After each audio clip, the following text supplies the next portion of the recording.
అక్షరాలు కోటి పుస్తకాలు చెప్పలేని ప్రేమ అమ్మే కదా. అంతం లేని సొంతం పంతం లేని బంధం స్వార్థం లేని రూపం అమ్మే కదా. ఎంత నిండుగా నీడనిచ్చిన ఎండ తప్పని చెట్టే అమ్మ.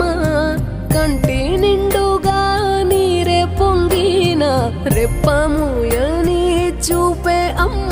తానో స్వర్గం తానో దుర్గం అని సాధ్యం తన మార్గం.